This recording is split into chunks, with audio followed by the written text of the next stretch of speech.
The bet that broke two hearts. The bet started as a joke over champagne at the country club. It ended with two broken hearts and a question nobody could answer. Can you fall in love with someone you were only pretending to care about? Tori Ashford swirled her third glass of crystal, watching the bubbles rise like tiny diamonds catching the California sunset. Around her, her friends, Amanda, Sloane, and Charlotte, were engaged in their favorite sport, competitive cruelty disguised as entertainment. I'm telling you, Amanda said, her smile sharp as glass. I made it 3 whole weeks with that barista. The way he talked about coffee as art was absolutely precious. I even let him think I was considering investing in his little shop. Sloane laughed, the sound like ice cubes clinking. Please, try a month with a substitute teacher who thought taking me to a Korean barbecue was exotic. I had to pretend my father wasn't literally buying a resort in Seoul that week. Charlotte raised her hand. Amateur hour, ladies. 6 weeks with an aspiring actor who kept workshopping his audition monologues on me. I convinced him I had connections at Netflix. Tori felt the familiar numbness that came with these gatherings.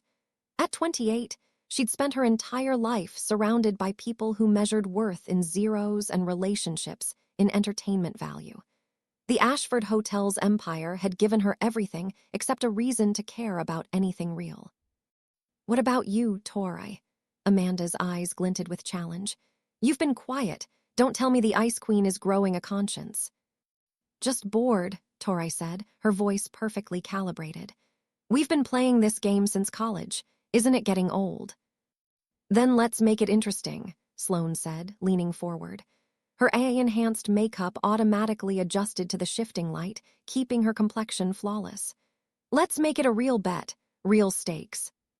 Charlotte's perfectly microbladed eyebrows rose. I'm listening. Here's the game, Sloane continued. Each of us puts in 500,000. Winner takes 2 million. The challenge, marry the most undesirable man you can find. Not just date. Actually marry, and stay married for 6 months. Tori felt something cold settle in her stomach. This wasn't just cruel, it was sociopathic. And yet she found herself intrigued. Not by the money, which meant nothing to her, but by the challenge itself. Could she do it? Could she play a role so completely that someone would believe the unbelievable? 6 months is a long time to pretend, Amanda said slowly. That's what makes it worth 2 million, Sloane replied. Besides, we're not talking about someone boring or poor. We're talking about genuinely undesirable, someone physically repulsive, someone who should know better than to believe someone like us could want them. The cruelty of it hung in the air like expensive perfume. I'm in, Charlotte said immediately. Easy money. Amanda nodded. This is going to be legendary. 3 pairs of eyes turned to Tori. She married him for $500,000. She lost him for free, and the cost of that loss would be far greater than any bet. I'm in, Tori heard herself say. But let's make it interesting. If I win, you all have to donate your shares to the charity of my choice. Deal, Sloane said, extending her hand. May the best actress win. 3 weeks later, Tori found herself at a tech conference in San Francisco, suffering through presentations on AI integration and blockchain solutions. Her father had insisted she attend, something about understanding the digital landscape for the hotel industry's future. She'd been planning to leave early when she literally collided with Marcus Chen at the coffee station. Oh God, I'm so sorry, he said, grabbing napkins to blot the coffee he'd spilled on her Valentino blouse. I wasn't watching where I was. He looked up and stopped mid-sentence. Tori saw him see her. The brief flash of hope that crossed his face followed immediately by resignation. She knew that look. She'd seen it on dozens of men who understood, instantly and completely, that they existed in a different universe from women who looked like her. Marcus Chen was 320 pounds of kindness wrapped in insecurity. Tori Ashford was $1 million of beauty wrapped in cruelty. The collision was inevitable. He was maybe 5'10", though his posture made him seem shorter. His face was round and gentle, with intelligent dark eyes behind wire-rimmed glasses that kept sliding down his nose. His polo shirt stretched across his belly, and his khaki pants were the kind sold in big and tall sections. Everything about him screamed ordinary except his hands, surprisingly elegant, with long fingers that moved with unconscious grace as he frantically tried to clean her shirt. "It's fine," Tori said, her mind already calculating. "Really, it's just a shirt." "A shirt that probably costs more than my car payment," Marcus said with self-deprecating humor. "Look, let me at least buy you a replacement coffee. Or lunch, or both.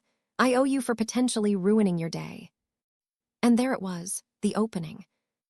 "Lunch sounds good," Tori said, offering her most genuine-seeming smile. "I'm Tori. Marcus, and I promise to watch where I'm walking this time." Over sushi that Marcus ordered with surprising sophistication, Tori learned he was a software engineer at a mid-tier tech company, working on something involving machine learning and predictive algorithms that she pretended to find fascinating. What actually caught her attention was his humor, sharp, self-aware, never cruel. "So let me guess," he said, dipping a piece of hamachi in soy sauce. "You're here because you actually care about technology or because someone made you come. Is it that obvious? You've been checking your phone every 3 minutes and you're wearing 4-inch heels to a tech conference. Either you're trying to make an impression or you're wildly lost." The first time he made her laugh, really laugh, she felt something terrifying. The bet was becoming real. "My father thinks I should understand the digital landscape," Tori admitted, surprising herself with honesty. "I work for the family business, hotels." "Ashford Hotels?" Marcus's eyes widened. "Seriously, I stayed at your Tokyo location last year. The room had this incredible smart mirror system that could project different art based on your mood. I spent an embarrassing amount of time playing with it." "You traveled to Tokyo." "For work, conference on AI integration in urban planning. Fascinating stuff if you're into deeply boring technical specifications." He smiled. "Which I am. Fair warning, I'm incredibly boring." "You're not boring," Tori said and meant it, which was concerning. They talked for 2 hours. About everything. About nothing. Marcus had opinions on Kurosawa films and Korean barbecue and the best walking routes in San Francisco. He made fun of himself constantly, but never meanly. He asked about her life with genuine curiosity, listening to her answers like they mattered. When they finally left the restaurant, Tori felt something she hadn't experienced in years: reluctance to say goodbye. "Can I see you again?" Marcus asked, then immediately winced. "Sorry, you probably have a boyfriend, or girlfriend, or just zero interest in grabbing coffee with the guy who ruined your shirt." "I'd like that," Tori said.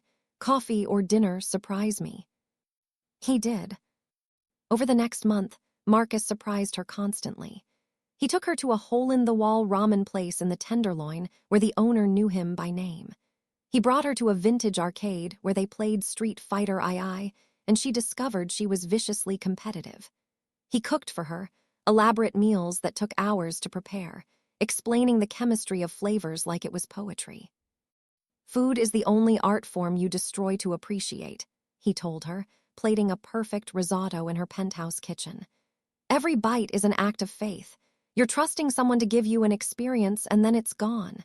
You can't replay it or reread it, just remember it." Her friends thought she was suffering through the marriage. The truth was far more complicated. "Jesus, Tori, you actually look miserable," Amanda said when they met for drinks in week 6. "Are you okay? We can call off the bet if this is too much." "I'm fine," Tori lied. She wasn't fine, she was falling. Marcus had never tried to sleep with her, never pushed for physical intimacy beyond hand-holding and one chaste kiss goodnight. His respect felt like a rebuke to every shallow interaction she'd ever had. "I don't understand you," she told him one night after he'd cooked her birthday dinner, a 7-course meal that had taken him 2 days to plan. "You treat me like I'm special." "You are special," Marcus said simply. "You're brilliant and funny and you actually listen when people talk. Do you know how rare that is?" "But you could," she stopped herself. "Could what, have someone else?" He smiled sadly. Torre, I know what I look like. I know what you look like. I'm not stupid. But I also know that you're here and you keep coming back, and that's more than I ever expected from life. So I'm just grateful every day. The words cracked something inside her. What if I told you I wanted more? Torre asked. Marcus set down his wine glass carefully. More what? More everything. He studied her face for a long moment. Why me, Torre? You could have anyone, literally anyone, movie stars, athletes, people who look like they stepped out of magazines. Why are you here with me? Because of a bet. Because I'm a terrible person. Because $2 million and my pride mattered more than basic human decency. The words screamed in her head, begging to be spoken. Because you make me feel real, she said instead. Because everyone else treats me like an accessory or a conquest or a stepping stone, but you treat me like a person. Living with Marcus changed everything. He cooked her breakfast. He asked about her day. He treated her like she mattered, not like an accessory to someone's empire. Marry me, she said 2 months into their relationship. They were in his apartment, a modest one-bedroom in the Mission District that he'd decorated with movie posters and bookshelves. He'd just beaten her at Mario Kart for the 3rd time in a row and was doing a ridiculous victory dance. Marcus froze mid-dance. What? Marry me. Let's go to Vegas this weekend and get married. Torre, are you drunk? Did you hit your head? Is this a prank? I'm completely serious. And she was. The bet required marriage anyway, but somewhere in the last 8 weeks it had stopped being about the bet. I love you, Marcus. I know it's fast. I know it's crazy, but I love you and I want to marry you. He sat down heavily on his threadbare couch. You love me. Yes. Torre Ashford, heiress to a hotel empire, wants to marry me. Marcus Chen. A guy who lives in an apartment with neighbors who blast reggaeton at 3 a.m. Yes. This doesn't make sense. I'm not, he gestured at himself. I'm not what women like you end up with. Women like me. Torre felt anger rise, defensive and real. What does that mean? Beautiful, wealthy, sophisticated. You should be with someone who matches you. Someone who turns heads when you walk into a room together. You turn my head, Torre said. Every single day, you make me laugh, you make me think. You make me want to be better than I am. Isn't that what matters? 3 months into a fake marriage, Torre Ashford did something she'd never done before. She fell in love. They got married in Vegas at a chapel that advertised Elvis efficiency and lifetime memories. Marcus wore his best suit, which was slightly too tight. Torre wore a simple white dress she bought at the hotel gift shop. They had slot machine credits as wedding favors and said vows that made them both cry with laughter. I promise to always let you win at Mario Kart, Marcus said. I promise to pretend I don't know you're letting me win, Torre replied. The wedding night was the first time they made love. Marcus was gentle and uncertain and kept asking if she was sure. Torre had never been more sure of anything in her life, which terrified her because it meant the bet had become something else entirely. I can't believe you married me, Marcus whispered in the dark afterward. I keep thinking I'm going to wake up. Don't wake up, Torre said. Stay right here. Moving him into her penthouse caused exactly the stir she'd anticipated from her friends. You actually did it, Sloane said, her voice a mix of horror and admiration. You married him. His name is Marcus, Torre said coldly. And yes, I married him. For how long can you keep this up? Charlotte asked. 6 months is a long time to live with someone. Maybe I'm not keeping anything up, Torre said. Maybe I actually like being married to him. Amanda laughed. Right, and I actually liked that barista's poetry. Come on, Torre, we're all playing the same game. You don't have to pretend with us. But she wasn't pretending, not anymore. Life with Marcus was nothing like Torre expected. He took up space in her minimalist penthouse, his gaming console in the living room, his extensive spice collection in the kitchen, his paperback science fiction novels on every surface. He sang off-key in the shower. He left his clothes on the bathroom floor. He stayed up too late coding and fell asleep on the couch with his laptop still open. He was also the first person to ask about her day and actually listen to the answer. The first person who noticed when she was stressed and made her favorite tea without being asked. The first person who celebrated her victories at work like they were his own and mourned her frustrations with genuine empathy. Your father's being unreasonable, Marcus said after a particularly brutal board meeting. You had the better proposal. He shot it down because he doesn't want to admit his daughter knows more about digital integration than he does. How did you know? Torre asked. Because you came home and went straight to the piano. She'd forgotten she'd told him that. One offhand comment about playing piano when she was upset, and he'd remembered. You only play Chopin when you're angry at your father. That's terrifyingly observant. I pay attention, Marcus said simply. To you, always.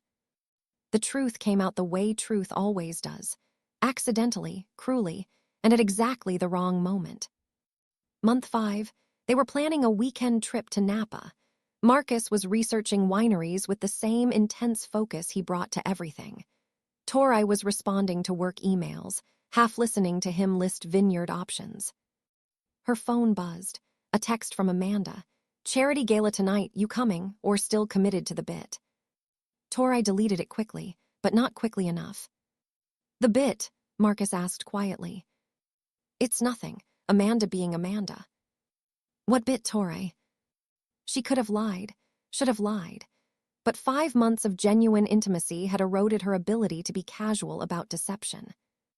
It's complicated, she said. Marcus set down his tablet. Uncomplicate it. The silence stretched between them like a chasm. I should go to this gala, Torre said finally. Networking, you know how it is. I'll come with you. You hate those things. I hate seeing you uncomfortable more, Marcus said. Besides, I should probably get used to the whole trophy husband thing, right? Stand next to you and look presentable while you work the room. He said it like a joke. It landed like a prophecy. The gala was at the Fairmont, 500 of San Francisco's wealthiest pretending to care about ocean conservation while drinking wine flown in from France. Marcus wore his wedding suit. Torre wore Armani. They looked exactly like what they were, mismatched. Her friends descended within minutes. Torre and Marcus, right? Charlotte air-kissed near both his cheeks.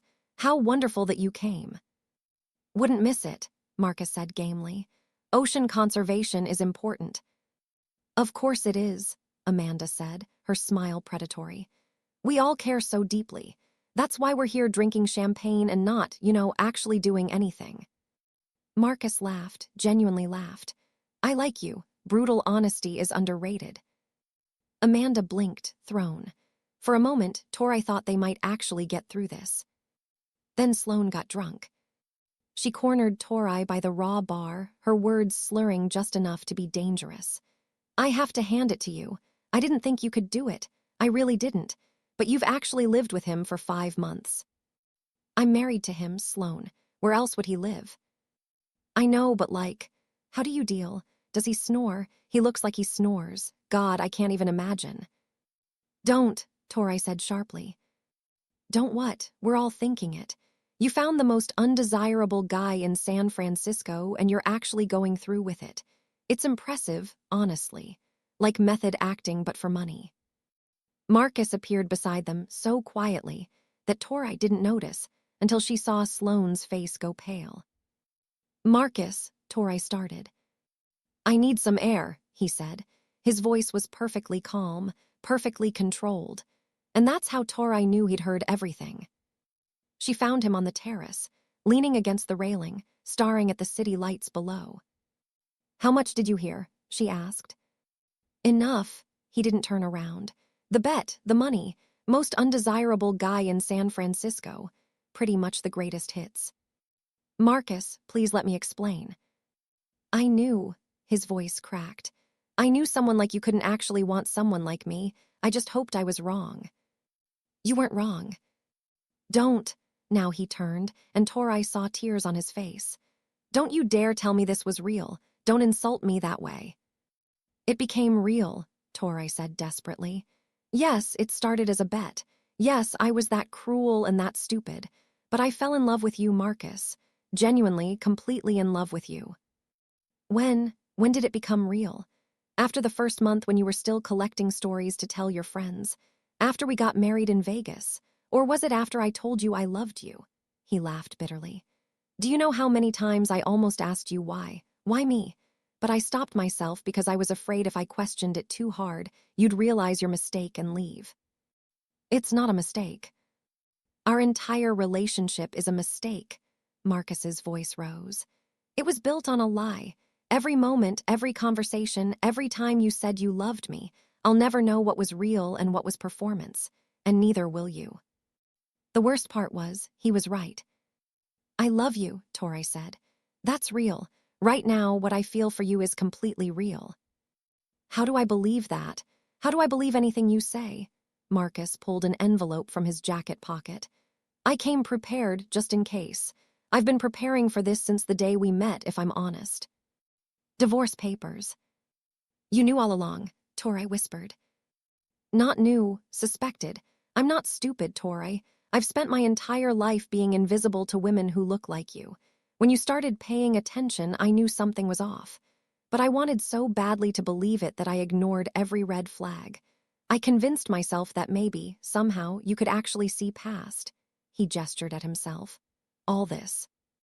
I did see past it, I do. No, Marcus said quietly. You performed seeing past it, for 5 months, for money. And that's somehow worse than if you'd just been cruel from the start. She'd loved him exactly as he was. He transformed himself into who he thought she wanted, and therein lay the tragedy. The divorce was finalized in 3 weeks. Marcus moved out the day after the gala, leaving behind only his gaming controller and a shelf of his favorite books that Tori couldn't bear to pack up. Her friends tried to console her with money. You technically won, Charlotte said, transferring her $500,000. You lasted 5 months, close enough. I don't want the money, Tori said. Don't be dramatic. It's $2 million. Donate it, all of it, to whatever charity you want. I don't care. Amanda studied her carefully. You actually fell for him, didn't you? You weren't supposed to fall for him. That's not how the game works. It's not a game when someone gets hurt. Someone always gets hurt, Sloane said. That's the point. We just thought it would be them, not you. Tori cut them off completely after that, blocked their numbers, stopped attending events where she might see them, built a new life that looked nothing like her old one. But she couldn't build a life that felt whole without Marcus in it. Tori spent 2 years traveling the world trying to forget Marcus Chen. Marcus spent 2 years becoming someone new. Tori threw herself into transformation the only way she knew how, work and distance. She took over the Asia-Pacific division of Ashford Hotels, spending 6 months in Tokyo, 3 in Singapore, 4 in Sydney. Everywhere she went, she looked for pieces of Marcus. The ramen shop that served his favorite broth, the vintage arcade where they'd played Street Fighter, the bookstore that carried the science fiction he loved. She tried to date, a banker in Hong Kong who looked like he'd been sculpted from marble and had the personality to match. An artist in Melbourne who was everything Marcus wasn't, thin, brooding, conventionally beautiful. He painted her portrait and couldn't capture anything real because he'd never bothered to know her. You're somewhere else, the artist said after 3 months. Emotionally, mentally, you're here but you're not. I'm sorry, Tori said, meaning it. Don't be. I'm just not whoever you're looking for. Therapy helped. Dr. Sarah Chen, no relation, though Tori had chosen her partially because the last name felt like a sign, helped Tori excavate the cruelty she'd been raised to see as normal. Your parents modeled transactional relationships, Dr. Chen said during their virtual session from Singapore. Love as leverage, affection as currency. You learn to treat people as means to ends. I know what I did was wrong, Tori said. Knowing and understanding are different. Why do you think you made that bet? Tori considered. Because I could. Because I'd never faced consequences for anything. Because I genuinely believed that some people mattered less than others. Past tense. I don't believe that anymore. Marcus taught me better. By being hurt by you. Yes, the shame of it still burned. I destroyed someone who only ever treated me with kindness, and I can't undo it. I can't apologize enough. I can't. You can't control his healing, Dr. Chen said gently. You can only control yours. Tori started using her wealth the way Marcus would have, funding literacy programs in underserved communities, supporting tech education initiatives, donating to causes Marcus had mentioned in passing, animal shelters, environmental groups, organizations that made him quietly passionate. She cut off the friends who'd made the bet, but she also looked at her remaining social circle with new eyes. How many relationships were transactional? How many people actually knew her versus knowing what she represented? She rebuilt from scratch, making friends with hotel staff, local artists, people who had no idea who the Ashfords were. She volunteered at soup kitchens in Sydney and taught English in rural Japan and hiked through New Zealand with strangers who became genuine friends. 2 years of transformation, 2 years of growth, 2 years of missing Marcus Chen, with an ache that never faded. Meanwhile, Marcus was undergoing his own metamorphosis. The first year was surgery, gastric bypass, followed by skin removal procedures. He documented none of it on social media, told only his closest friends, approached it with the same methodical focus he brought to coding. "Why are you doing this?" his best friend Jason asked after the first surgery. "You know she's gone, right? This won't bring her back." "It's not about her," Marcus lied. "It's about me, about being healthy, about taking control."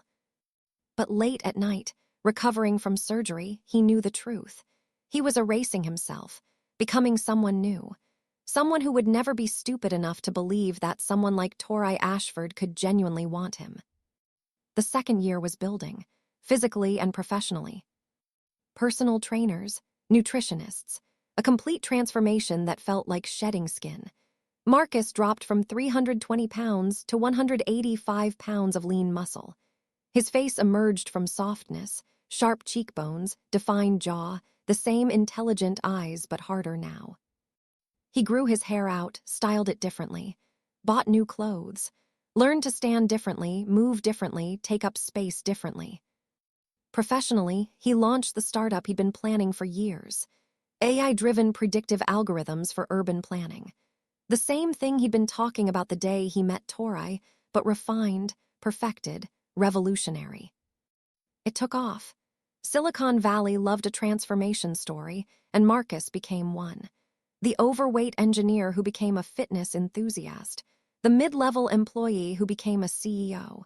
Within 18 months, he had Series B funding and acquisition offers. He sold the company for $50 million. He dated, a lot, women who looked like magazine covers, women who never would have glanced at the old Marcus. He learned to use the new confidence that came with the new body, learned to be charming in ways that felt foreign. "You've changed," Jason said, after meeting Marcus's latest girlfriend, a model who spoke 3 languages and had been genuinely interested in Marcus's algorithmic work. "I lost weight, that's all." "No, you're different, harder. The old Marcus was fat and pathetic." "Kind," Jason said. "The old Marcus was kind. I'm not sure what this version is." Marcus knew what this version was, protected. The old Marcus had been vulnerable enough to believe in fairy tales. The new Marcus knew better. But he also knew he wasn't done with Tori Ashford.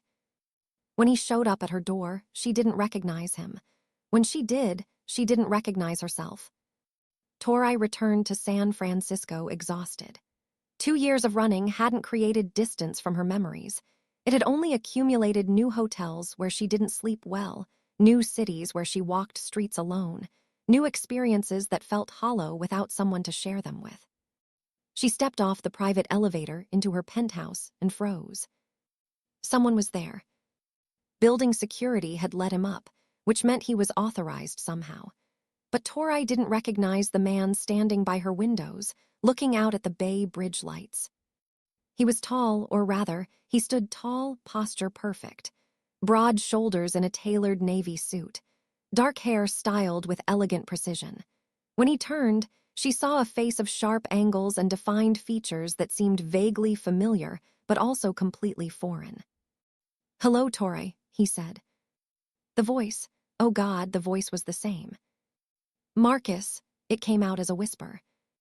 He smiled, but it wasn't Marcus's smile. Marcus smiled with his whole face, eyes crinkling with genuine joy. This smile was controlled, calculated, the smile of someone who'd learned to use his face as a weapon. "Surprised?" he asked. Torre couldn't speak, couldn't process what she was seeing. The man in front of her was objectively beautiful, the kind of beautiful that made strangers turn their heads. Symmetrical features, athletic build, the confident posture of someone who knew exactly what he looked like. This wasn't her Marcus. "I don't understand," she managed. 2 years, Marcus said, moving away from the window. He moved differently too, fluid, controlled. Nothing like the slightly awkward shuffle she remembered. 2 years of work, surgery, training, building myself into something better. "You were already." "Don't," he cut her off. "We both know what I was, what I looked like, how people saw me, how you saw me when we first met." "That's not fair." "Isn't it? You married me as a joke, Torre, because I was the most undesirable man you could find. I've spent 2 years making sure no one could ever describe me that way again." He crossed to her bar, poured himself scotch like he owned the place. Maybe he did, in some cosmic sense. He'd certainly paid for the privilege in pain. "You look good," Torre said inadequately. "Healthy." "I look like what you wanted." Marcus took a sip, watching her over the rim of the glass. "Someone who matches you, someone who won't embarrass you at galas, someone who looks like he belongs in your world." "I never wanted that." "Didn't you, even a little?" He set down the glass. "Be honest, Torre, in 2 years you must have thought about it, about how much easier everything would have been if I'd looked like this when we met." She wanted to deny it, wanted to say it had never mattered, but Dr. Chen had taught her the value of brutal honesty. "Maybe at first," Torre admitted. "In the beginning, when it was still a bet, I probably thought about how to explain you to people, how to make you fit in my world. But that changed. By the time I fell in love with you, your appearance was just you. It wasn't something I thought about or wished was different. It was just part of who you were, and I loved all of it." "Past tense," Marcus noted. "Because you left. Because you lied." The anger flashed through his controlled exterior. "For months.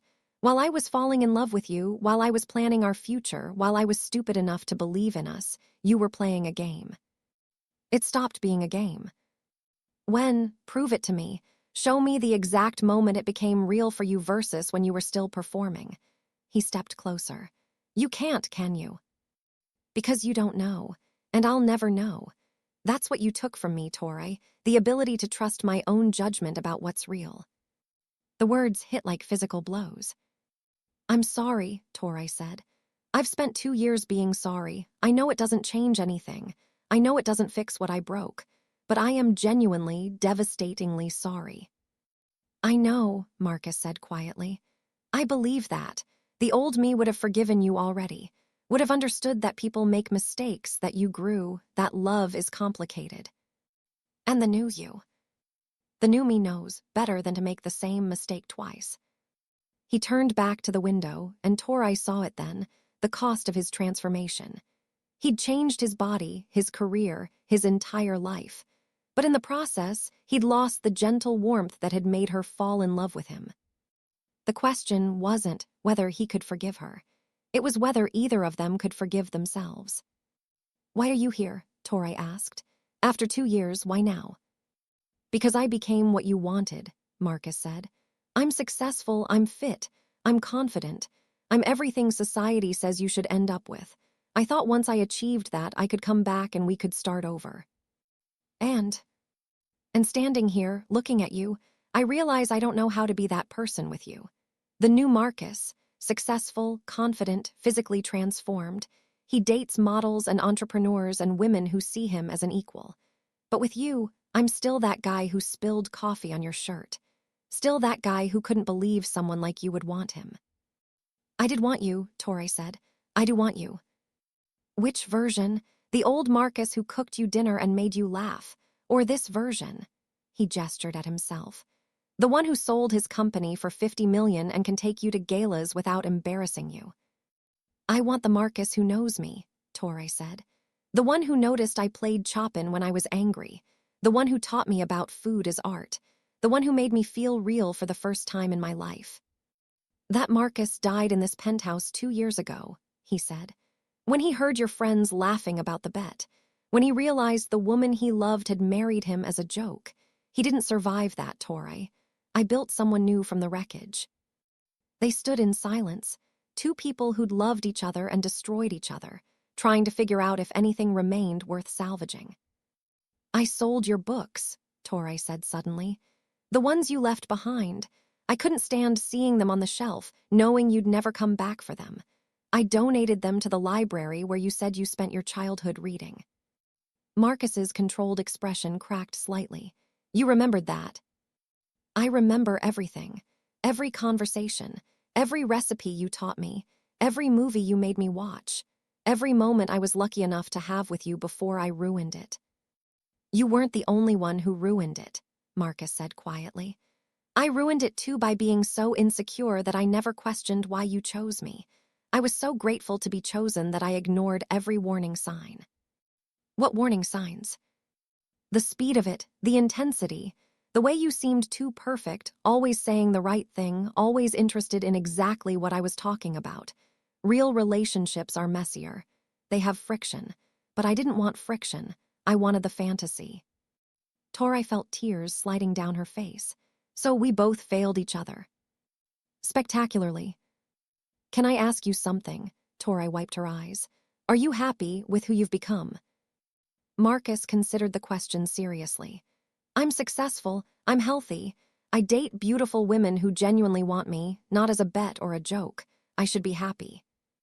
That's not an answer. No, he admitted. I'm not happy, I'm accomplished, I'm admired, I'm no longer invisible. But I'm not happy. Because of me. Because I built myself into what I thought you wanted instead of figuring out what I wanted. The transformation was for you, to prove I could be someone worthy of you. But in the process, I lost the parts of myself that made me who I was. She'd loved the fat, funny software engineer. Now she faced a fit, successful entrepreneur. Same man, completely different person. So what now? Torre asked. You came here for a reason.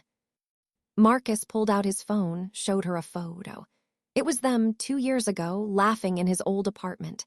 She was beating him at Mario Kart. His face was full of joy. Her face was full of something she hadn't recognized at the time, genuine happiness. I look at this photo sometimes, Marcus said, and I try to remember what it felt like to be that version of myself, the guy who didn't second-guess everything, who didn't build walls, who was brave enough to be vulnerable. I look at photos too, Torre said, and I try to remember what it felt like to be loved without conditions, without having to perform or pretend or be someone I'm not. We were good together, Marcus said, before I knew about the bet, when I still believed it was real. It was real. By then it was completely real. I want to believe that. Then believe it. Marcus shook his head. It's not that simple. The new me, the transformed me, he doesn't believe in fairy tales. He's learned to protect himself. From what? From love. From people who treat other people as means to ends. From relationships built on lies. From getting hurt again. I would never hurt you again, Torre said. You can't promise that. Nobody can. But the old Marcus would have believed you anyway. He moved toward the door. I came here thinking I could offer you a second chance. New Marcus, proven successful, socially acceptable. Someone who wouldn't embarrass you at galas or make your friends mock you behind your back. I don't want new Marcus, Torre said desperately. I want you, the real you, whoever that is. That's the problem, Marcus said at the door. I don't know who that is anymore. I've spent 2 years becoming someone else. Someone harder, someone protected. I'm not sure I can go back to being vulnerable enough for real love. Then don't go back, Torre said. Go forward, we both changed. Maybe that's okay. Maybe we can build something new on top of the ruins. Marcus paused, hand on the doorknob. Do you know why I really came here? Tell me. To see if I still felt it. That thing that made me believe in us even when logic said it was impossible. He turned to face her. To see if looking at you still made my heart do that stupid skip. If hearing your voice still felt like coming home. And it does, even now, even after everything. Even knowing what I know and being who I've become, standing here with you feels more real than anything in the past 2 years. Tori felt hope bloom painfully in her chest. That means something. It means I'm still capable of being an idiot where you're concerned, Marcus said. But he smiled, really smiled. For the first time since he'd arrived, and for just a moment she saw him, her Marcus, still there underneath the transformation. Stay, Tori said. Tonight, just tonight. Let's cook dinner like we used to, talk like we used to, see if anything remains of what we had. And if it doesn't, then at least we'll know. We'll have closure. Real closure, not the angry, hurt kind we had before. Marcus studied her for a long moment. One night, Tori agreed. They cooked together in silence at first, moving around the kitchen in a dance they both remembered. Marcus had brought groceries, ingredients for the risotto he'd made for her birthday 2 years ago. You remembered, Tori said. I remember everything too, Marcus admitted. Every moment, every conversation, every time you laughed at my terrible jokes. They weren't terrible. They were objectively terrible. You laughed because you loved me. Present tense, they both noticed. As Marcus stirred the risotto, Tori watched his hands, still elegant, still moving with that same unconscious grace. Some things hadn't changed. Tell me about the last 2 years, she said.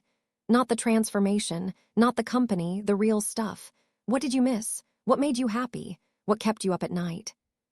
Marcus added broth slowly, focused on the pan. I missed cooking. I kept trying to make food for myself, but it felt pointless. Food is meant to be shared. What else? I missed having someone who actually listened. I dated a lot, beautiful women who said all the right things. But none of them remembered that I played piano badly, or that I had a thing for terrible 80s action movies, or that I liked my coffee exactly 3 minutes after it was brewed, not fresh and not cold. You play piano? Tori asked, surprised. Badly. I told you on our 4th date. You just mentioned that you played when you were stressed. She'd forgotten. Or rather, she'd been so focused on performing her role that she hadn't really heard. I'm sorry, Tori said. For all the moments I didn't actually listen. I got better at it, but at the beginning I was so focused on the bet that I missed things. What made you happy in the last 2 years? Marcus asked, changing the subject. Nothing made me happy, Tori said honestly. But I found purpose. I used my money the way you would have. Funded education programs, supported causes you cared about. I couldn't make amends to you, so I tried to make amends to the world. That's very you. Grand gestures instead of simple apologies. I apologized, Tori protested. I know, I'm just giving you a hard time. He glanced at her, and there it was again, a flash of the old Marcus. Old habits. They ate at her dining table, the same one where they'd shared dozens of meals 2 years ago. The risotto was perfect, just like she remembered. This is exactly how it tasted before, Tori said. Same recipe, different chef. Are you, though, different? Marcus set down his fork. I don't know, I want to say yes. I worked hard to become someone new. But sitting here with you, I feel like I'm 19 again on my first date, trying too hard to be impressive. You don't need to be impressive. You never did. Easy for you to say now, but when we met, I was 320 pounds and invisible. Now he gestured at himself. This, and suddenly the world treats me differently. Women who wouldn't have looked at me before flirt with me. Investors take me seriously. I get upgraded on flights. And you hate it. I hate that it matters. I hate that I'm the same person inside with the same thoughts and same values, but now I'm treated like I have worth because I'm conventionally attractive. It makes me angry at the world, at myself for caring, at you for being part of the system that made me feel worthless in the first place. The honesty cut through the careful politeness they'd been maintaining. I was part of that system, Tori acknowledged. I perpetuated it. I made a bet that reduced you to your appearance. I can't undo that. But I can tell you that the man I fell in love with had nothing to do with appearance and everything to do with who you were inside. But would you have even talked to me if I'd looked different? If I'd been actively unattractive instead of just not conventionally attractive? Tori wanted to lie, wanted to say of course she would have, but they were past comforting lies. I don't know, she admitted. The woman I was 2 years ago, probably not. I was shallow and cruel and operating in a world where people were only valuable if they could offer something I wanted. But that woman is gone. I'm trying to be someone better. Trying to be, Marcus echoed. That's honest, at least. They cleaned up together, another familiar dance. Marcus washed, Tori dried. Their hands brushed occasionally, and every touch felt electric with possibility and danger. Can I ask you something? Marcus said, scrubbing a pot. If I'd never transformed, if I'd stayed 320 pounds and working my mid-level job and living in my apartment with the reggaeton neighbors, would you have tried to get me back? The question hung in the air like smoke. I don't know, Tori said finally. I spent 2 years being miserable without you. I didn't know about your transformation. I thought you were the same person. So yes, if I'd known where to find you, I would have tried. But would it have worked? Would you have believed me? Would I have been able to prove my love was genuine? I don't know that either. That's terrifying. What is? That we might have missed each other. That my transformation might have been the only thing that brought us back together, even though it's also the thing that makes us incompatible now. Are we incompatible? Tori asked. You fell in love with someone who was comfortable being vulnerable. I'm not that person anymore. I can't be. The new Marcus has armor, walls, protection. What if I told you I have armor now too? That 2 years of guilt and growth gave me my own walls. Marcus dried his hands, turned to face her. Then maybe we're both too damaged to try again. Or maybe we're both damaged in ways that understand each other. He stepped closer, close enough that she could see the tiny scar from his surgeries, usually hidden by his collar. Close enough to see that his eyes were the same, still kind, still intelligent, but guarded now in ways they'd never been before.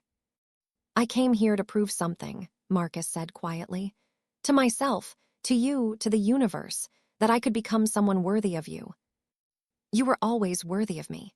I was the one who wasn't worthy of you. See, that's the thing. He reached out, tucked a strand of hair behind her ear. The gesture was so familiar it made her ache. We could spend forever arguing about who wronged who more, who owes the bigger apology, who needs to forgive what, or we could just try. Try what? Being honest, being real. Being two damaged people who once loved each other and might still, if we're brave enough. Tori felt tears on her face again. I'm terrified. Me too. The old Marcus would have jumped at this, would have believed in second chances and love conquering all and whatever other fairy tale bullshit people sell. The new Marcus knows better. Then why are you still here? Because apparently, even the new Marcus is an idiot where you're concerned. He kissed her, soft at first, tentative like they were both afraid the other might disappear. Then deeper, 2 years of loss and longing pouring into contact. Tori tasted salt, her tears or his, she couldn't tell. When they broke apart, Marcus rested his forehead against hers. I missed you, he whispered. Every single day, even when I hated you, I missed you. I missed you too, the you I knew, the you I lost. Even this new you who terrifies me because I don't know if you'll stay. I don't know if I'll stay either, Marcus said. I don't know if we can make this work. The foundation is rotten, Tori. We built on lies. Then we build something new, on honesty this time. Starting now. Starting now. They talked through the night. Real talking, the kind they'd done in the early days before the bet was revealed. Marcus told her about the surgeries, the pain, the physical transformation that felt both freeing and like erasing himself. Tori told him about the travel, the therapy, the slow realization that she'd been raised to be a certain kind of terrible. My parents never said, I love you, Tori said as dawn broke over the bay. They were sitting on the floor, backs against the couch, shoulders touching. They said that's acceptable or you've done well. Love was transactional. I literally didn't know what genuine affection looked like until you. My parents said it constantly, Marcus replied. Every phone call, every visit, but I never believed I deserved it from anyone else. I thought I was too fat, too boring, too ordinary for real romance. When you chose me, it felt like winning the lottery. And like all lottery winners, I was terrified it was too good to be true. It wasn't too good to be true. It was real. Parts of it were real.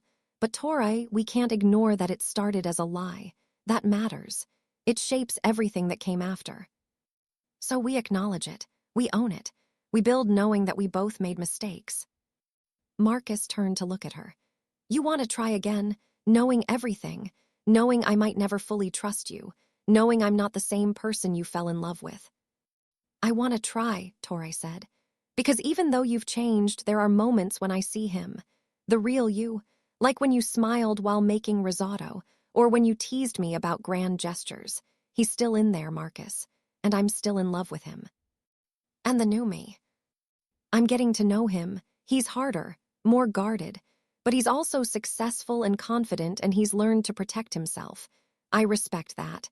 I hurt him enough that he needed to build walls, but I hope eventually, with me, he can take some of them down. Marcus was quiet for a long time. I don't know if I can. That's okay. We don't have to figure it out tonight. What are we doing, Tori? Are we dating? Trying again? What? I don't know. What do you want? Honestly, I want to wake up and have you make terrible coffee and burn toast and be completely yourself without performing. I want to argue about movies and cook elaborate dinners and play video games until 3 a.m. I want what we had before, but real this time. Can we have that, after everything? I don't know, but I'm willing to try if you are. The sun was fully up now, painting the penthouse in gold light. Tori looked at Marcus, this new version, this transformed person who was still somehow the man she'd loved, and made a decision. Let's start over, she said, not pretending the past didn't happen, but not letting it define us either. Hi, I'm Tori Ashford. I'm 28 years old. I work in my family's hotel business, but I'm trying to do it ethically now. I'm in therapy. I make terrible coffee. And I once made the worst bet of my life that taught me what real love actually means. Marcus smiled, really smiled, the first genuine one since he'd arrived. Hi, Tori Ashford. I'm Marcus Chen. I'm 32. I recently sold my company and I'm figuring out what comes next. I've spent 2 years transforming myself physically, but I'm still working on the emotional part. I make excellent coffee. And I once fell in love with someone who hurt me badly, but taught me that vulnerability isn't weakness. Nice to meet you, Marcus Chen. Nice to meet you too. They shook hands, and the formality of it made them both laugh. Really laugh, the kind of laughter that broke tension and built bridges. This is insane, Marcus said. Starting over, pretending we're strangers. We kind of are strangers now. We're both different people. Then let me take you on a first date, Marcus said. A real one, where we get to know who we actually are now, not who we were or who we pretended to be. I'd like that. 6 months later, Tori and Marcus stood in the kitchen of the home they'd bought together. Not her penthouse, not his old apartment, but something new they'd chosen as a team. It was smaller than her penthouse, but bigger than his apartment, in a neighborhood that split the difference between his old life and hers. Marcus was cooking. Tori was attempting to help, which mostly meant getting in the way and sneaking bites of ingredients. Stop eating all the mushrooms, Marcus said, swatting her hand away. We need them for the dish. They're good raw. They're better cooked, trust me. I do trust you, that's new. Marcus paused, looked at her. Is it the trust? The ability to say it out loud, Tori clarified. To admit it without being afraid you'll use it against me. They'd been dating, really dating, getting to know each other dating for 6 months. It was different this time. Slower, more honest. They fought sometimes about real things like whose turn it was to do dishes or whether to go to her father's charity event or stay home and marathon terrible action movies. Marcus was still transformed physically, still successful, still guarded in ways he hadn't been before. But the walls were coming down slowly, brick by brick, as Tori proved through actions rather than words that she was committed to being better. Tori was different too, more grounded, less concerned with what society expected. She'd taken a lesser role at Ashford Hotels to focus on philanthropic work, using her resources to fund the causes Marcus had taught her to care about. "I saw your mom today," Marcus said, adding wine to the pan. "She wants us to come to dinner next week." "My mother wants to have dinner with us." "Shocking, I know. I think she's impressed that I sold my company. Or maybe she's just glad you're not dating that artist anymore." She hated Philippe. Everyone hated Philippe. Philippe hated Philippe. Tori laughed, moving to wrap her arms around Marcus from behind. He still tensed slightly at unexpected touch, but he didn't pull away. "I love you," she said into his back. Marcus set down the spoon, turned in her arms. "I love you too, but Tori, I need you to know I still have bad days. Days where I remember the bet, where I wonder if this is real or if you're still performing." "I know, and I have days where I hate myself for what I did, where I can't believe you gave me a second chance." So we're both a mess. A mess who makes really good risotto together. The most important qualification for a relationship.